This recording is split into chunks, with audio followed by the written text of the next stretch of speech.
Hello everyone and welcome back to another episode of Standardization Café. Last time we talked about what standardizations are and today we're gonna dig deep into it.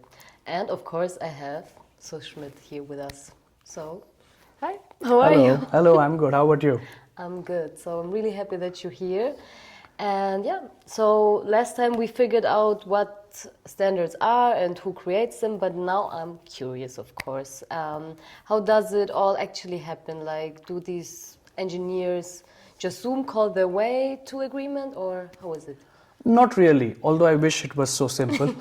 It's a lot more messier, but more fascinating as well than that. So think of it like cooking a massive stew, but with 200 chefs from all across the world arguing about what spices to add into it.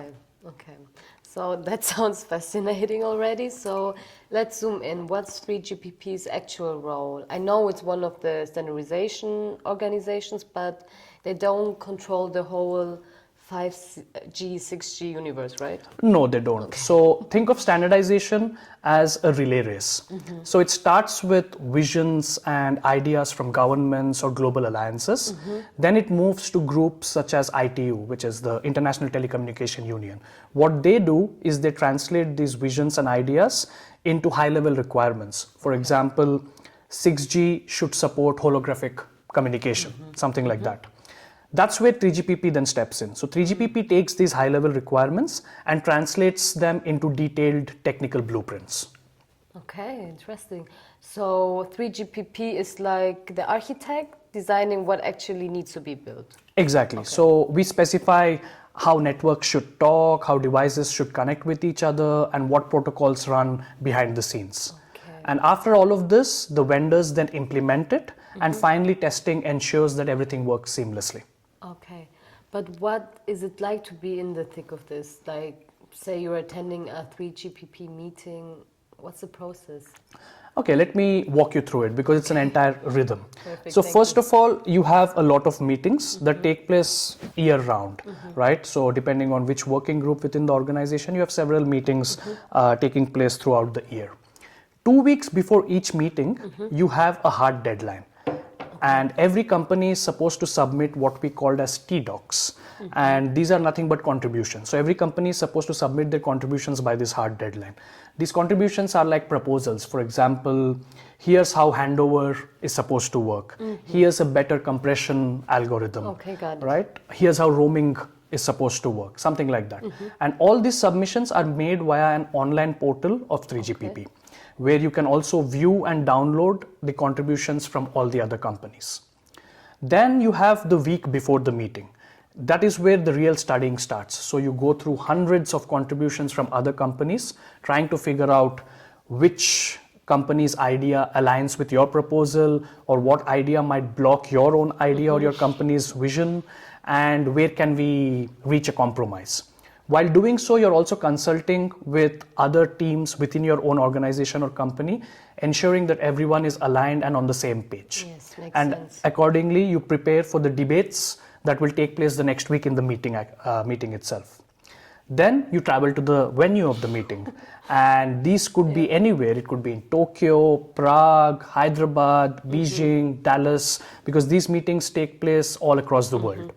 And finally, the meeting week starts. And this spans out from Monday to Friday and starts from morning 8 o'clock, ends at 7:30 in the evening, sometimes even longer. And during all of this time, you're involved in intense technical discussions, presenting your ideas, defending your ideas, or even merging proposals with other companies. Wow, that sounds really like a lot. Indeed. And between all of this, you're trying to catch up with colleagues and your peers in hallways, while also trying to resolve issues over dinner maybe, or trying to revise your own contributions based on the comments that you received in the course of the meeting. I see. So what's the vibe in the room? Like, is it formal or is it tense? Or It depends on the topic, for instance. So some sessions can be relaxed, others feel like a real courtroom debate. So sometimes you have 20 companies spending 1 or 2 hours debating whether a document should say may, should, or shall. Because each word can affect obligations, legal compliance, and the future designs. can imagine. So it's not just tech, it's language, politics, and strategy. Exactly. Okay. So we would like to believe there's a method to all of this madness. So first we try to find consensus. Yes. If you can find it, brilliant. If not, reword your ideas, reword your proposals, and try to find a compromise. And if you still can't agree, then the topic gets postponed. Okay.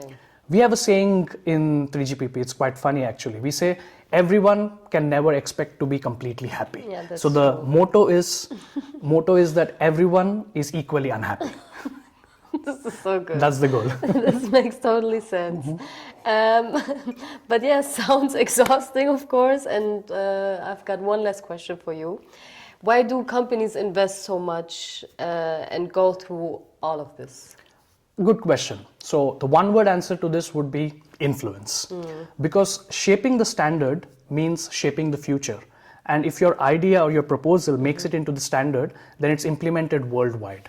So it's not just about ownership, it's also about shaping the direction of the next big thing. Yeah. And this is also the reason why competitors work together, because end of the day, interoperable systems benefit everyone. Yeah, true. So yeah, this really changed my view of how standards come to life, and I never realized how much diplomacy and planning goes into setting a standard actually. Yeah, so it's part engineering, part innovation, and part negotiation, Yeah. and a lot of hallway chats. So specs, jet lag, and war of words. That's about right.